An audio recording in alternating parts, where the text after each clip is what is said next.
February 23, 1944. 25,000 feet above Nazi Germany, the world was a frozen battlefield.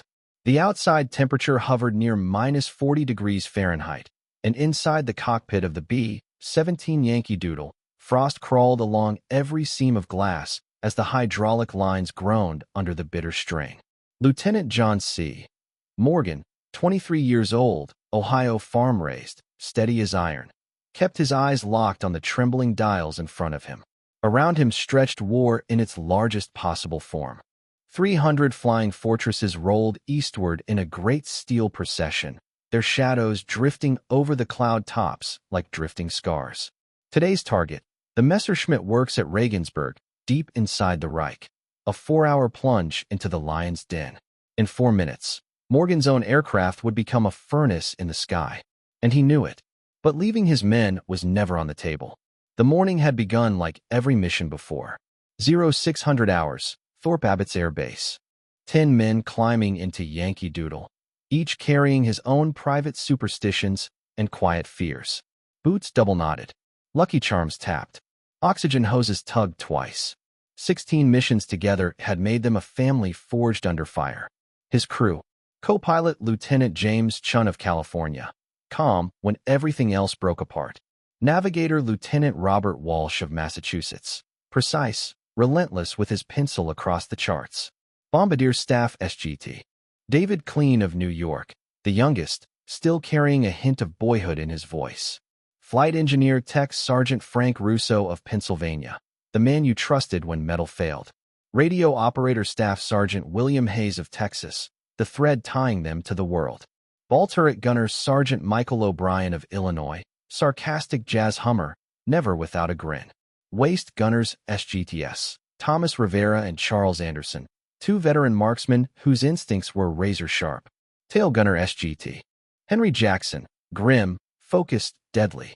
The B-17 lived up to its name, Flying Fortress. For Cyclone engines, 13, 50 caliber guns, and 8,000 pounds of bombs. But even fortresses bled. Even fortresses fell. 0943 hours. Crossing into German airspace. Morgan scanned the empty blue with a predator's vigilance. Clear skies, bad luck. Radar would see them perfectly. Fighters would come. They always came. Bandits, 11 o'clock high. Jackson's voice crackled through the intercom. FW-190s plunged into the formation like talons ripping into a flock. Cannons flared. The sky shredded into streaks of fire and metal. A shock tore through Yankee Doodle as 20mm shells punched into her skin. Above, Russo hammered back with the top turret guns, the rain of spent casings bouncing across the cockpit floor. Then, silence. The first attack peeled away. Quick systems check. Still flying. Minor wounds. No dead. A reprieve, brief, undeserved. 1,002 hours. The second wave struck with coordinated precision. BF-109s dove from multiple angles, threading through the formation like blades. Morgan wrestled with the urge to dodge. But to hold the bomb pattern, the fortress had to fly steady. Zigzagging might save the crew, but destroy the mission. A merciless equation. He kept her level. To port, Memphis Belle II vanished in a blossom of flame, its engine erupting before the bomber nosedived, trailing black smoke. Morgan counted parachutes. 1, 2, 3. 7 more men gone into nothingness. Death came for them directly. A BF-109 charged head-on. Its cannons ripped through the nose compartment, shredding plexiglass into glittering shrapnel. Clean never felt the blow that killed him. Walsh collapsed over his maps, blood soaking the neat lines of ink. Shells tore beneath the cockpit floor. Hydraulics screamed and died. Engine number 2 ignited. Engine number 1 coughed smoke. The entire left wing buckled under the assault. Beside him, Chun fought the controls. We're losing pressure. Hydraulics are gone. The bomber began to sag from the formation, bleeding altitude, flames curling along the wing route. The manual was clear. Ring the bailout bell. Abandon ship. But the intercom was dead. Rivera, Anderson, Jackson, all the men aft, had no idea Yankee Doodle was dying. If Morgan bailed now, they would never know they were supposed to jump. The sky outside was an endless white wasteland. 90 miles inside enemy territory, and his bomber was now a burning wreck held together by willpower. Morgan made his choice. Not yet. Not until they had a chance. Time inside the collapsing fortress transformed into something sharp and heavy. Morgan stared at the bailout bell, hand hovering inches above it. If he rang it now, he might live, but the isolated rear crew would die ignorant of their fate. He looked at Chun. Nothing needed to be spoken. Someone had to buy the others time. Someone had to hold the bomber steady. Get them out, Morgan said. Chun blinked once, then unbuckled and disappeared into the smoke-filled fuselage. Morgan was alone with a dying giant. The left wing burned like a forge. Number 2 engine spat a spear of fire down the spar. Black smoke oozed through fractured panels. The control column jolted violently toward a left roll. Morgan fought it with raw strength, refusing to let the bomber tip into a death spiral. 60 seconds. Altimeter winding downward, 500 feet per minute. One nose dip and Yankee Doodle would corkscrew into a spinning tomb. 90 seconds. Through the doorway, he glimpsed Chun shoving men toward the hatches.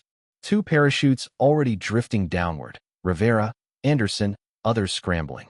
The flames reached the fuel tanks. A dull whomp echoed through the wing. Aluminum peeled back, glowing red. Morgan saw the ribs exposed, skeletal and burning. He knew what that meant. 2 minutes. Dropping through 19,000 feet. Oxygen no longer mattered. They were deep in Germany now, and for the moment, one terrible moment, the fighters had vanished. Chun reappeared, panting.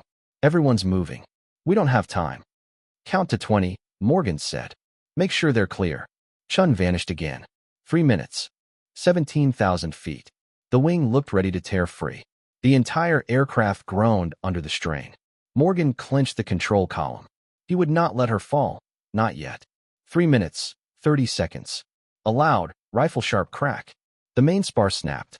The left wing folded upward at a grotesque angle. 3 minutes, 45. The fortress rolled into a spin. Morgan let go. He unbuckled, grabbed his parachute, and crawled toward the escape hatch as the bomber howled and twisted. Centrifugal force tried to pin him to the floor. The world tilted, metal shrieked, fire roared. He reached the hatch, wind tearing at his face, and threw himself into the void. Silence. Then the violent snap of his chute blossoming open. Above him, Yankee Doodle disintegrated across 5 square miles of sky. Turning slowly beneath his canopy, Morgan counted the parachutes. 1, 2, 3, 4, 5, 6, 7, 8, 9. 10 men had launched into the sky. 9 had escaped. He had kept his promise, but the war below waited to claim them. The earth struck him like a hammer. Morgan slammed into a snow-cloaked field, rolled hard, and came to rest gasping, every nerve ringing. His parachute whipped behind him like a white flag of surrender, far too visible. He dragged it in, buried the silk beneath snow and dead grass, and sprinted toward the nearest cover, a drainage ditch barely wider than his shoulders. His escape kit came out instantly. A silk map, a compass disguised as a tunic button, Benzodrine, Reichsmarks, chocolate ration, water purifier, a tiny saw blade hidden in his boot. Everything he needed for a miracle and nothing close to enough. He checked the compass, judging the sun, the landscape, what he remembered of the route. He put himself 15 miles northeast of Regensburg. Switzerland lay 180 miles south, neutral, safe, unreachable, without luck, bordering on divine. First rule, disappear. Morgan moved low across the fields and into the forest, slipping beneath the boughs like a ghost. The burning wreck of Yankee Doodle had scattered across the countryside. Search teams would already be forming. Civilians, soldiers, police. Everyone armed. Everyone eager for the bounty placed on downed Allied airmen. He slid deeper into the trees until he found an overturned oak, its roots arched like a ribcage. Beneath it, a small hollow waited, dark, cramped, perfect. He crawled inside. The snow muffled the world. The cold crept into his bones. He checked his watch. 1,047 hours. 7 hours until sunset. 7 hours of stillness. 7 hours to stay alive. He let a single square of chocolate melt on his tongue. It tasted like memory, like home, like a lie. Fatigue gnawed at him. Adrenaline faded. Sleep clawed at him like an enemy.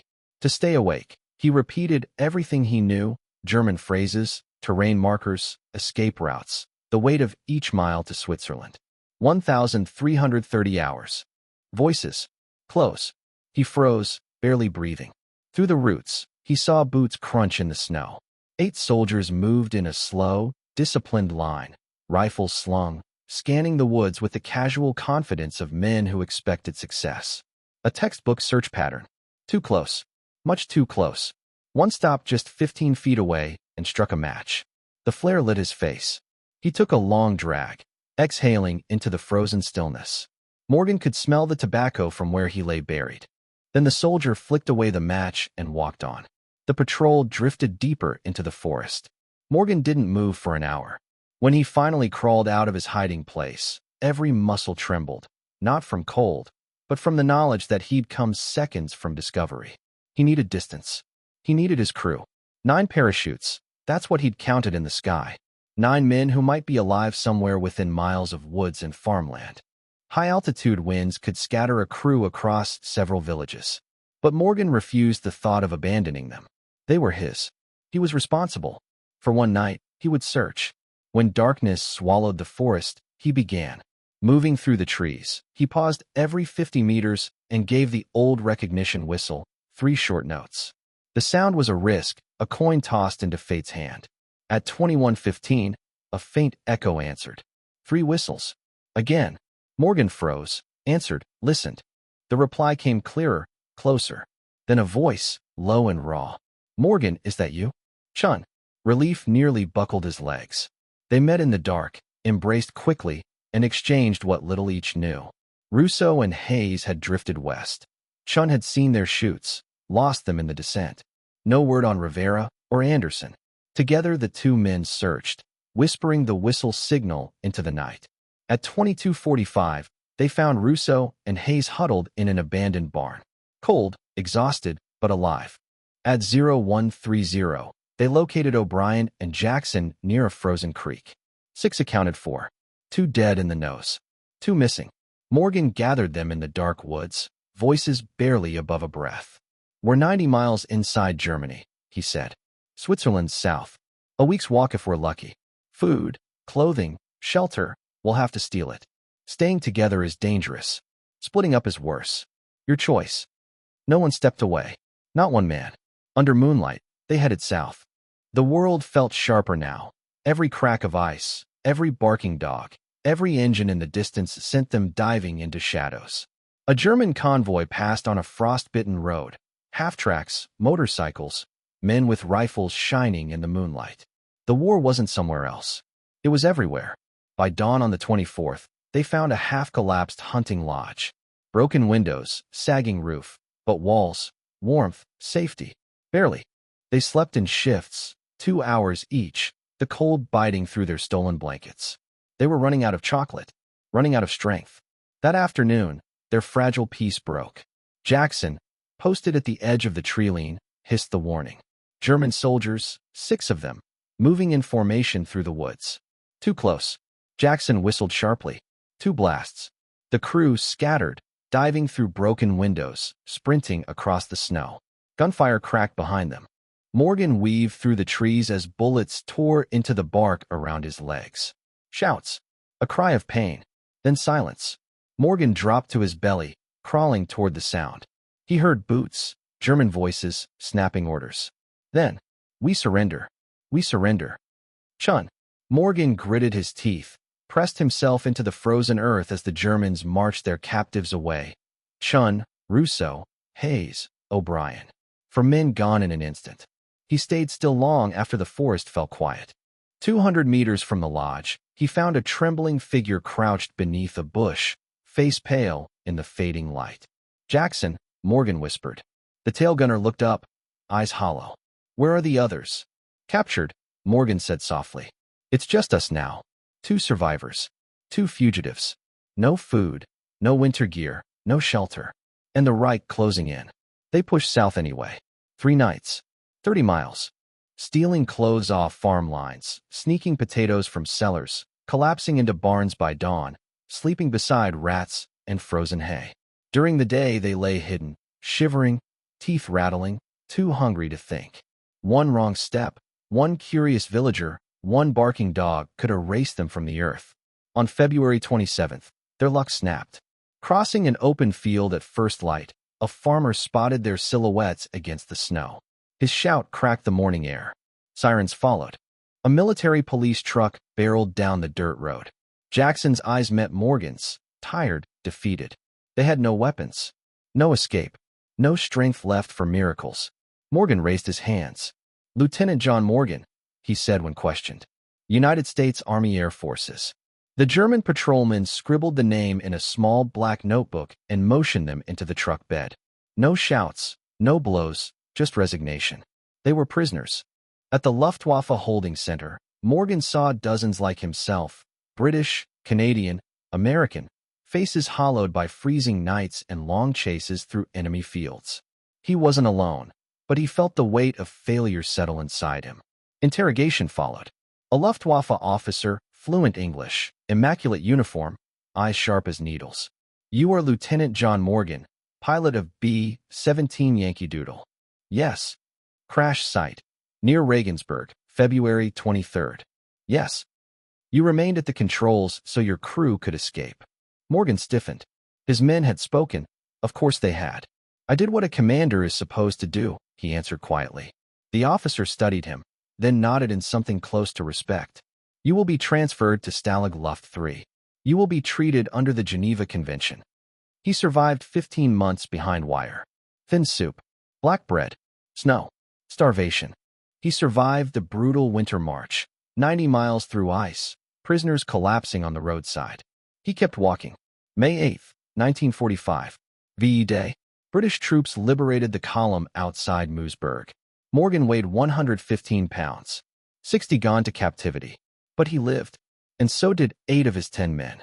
When Morgan finally stood on American soil again, he was a thin shadow wrapped in a uniform, bones under fabric, eyes older than his years. Only then did he learn the full fate of his crew. Clean and Walsh, killed instantly in the nose. Rivera, Anderson, Chun, Russo, Hayes, O'Brien, Jackson, alive. Some had endured prison camps. Others had been captured days later. But 8 out of 10 made it home because Morgan had given them the seconds they needed. For his actions on February 23, 1944, he received the Distinguished Flying Cross. The citation was brief, but weighted like lead. With complete disregard for his own safety, Lieutenant John C. Morgan remained at the controls of a critically damaged aircraft, allowing his crew to escape. His selfless actions directly saved 9 lives. But Morgan never believed he deserved a medal. "I was just doing my job," he said. "I got lucky." His humility masked the truth. What he endured was extraordinary, yet heartbreakingly common among the men who flew B-17s. The Flying Fortress became a symbol of American air power, 12,000 built. Nearly half of all Allied bombs dropped from their open bay doors. But that legacy was steeped in blood. Only 35% of B-17 airmen completed a full tour of 25 missions. 2 out of 3 never made it home. The air war over Europe was a brutal machine, grinding through lives with mechanical precision. Death came from all directions: fighters, flak, oxygen failure, the cold itself. And when the enemy didn't kill you, the airplane might. Those who flew survived by inches. A flak burst 5 feet to the right. A cannon shell that jammed instead of firing. A wing spar that held together just 3 seconds longer. John Morgan understood luck better than most. He had lived in the space between seconds. After the war, Morgan drifted back into civilian life. He used the GI Bill, studied engineering, and married Sarah, a former B-24 factory worker whose hands had helped rivet victory together. They raised 3 children, built a quiet life, and he never spoke of the war. The medal sat in a drawer. The memories sat deeper. He startled at loud noises. He slept with lights on. Nightmares of fire and spinning metal followed him for decades. No doctor could ever see the wounds that mattered most. Then the reunions began. In the 1970s, B-17 crews started gathering to tell the stories they had once buried. Morgan avoided the first few.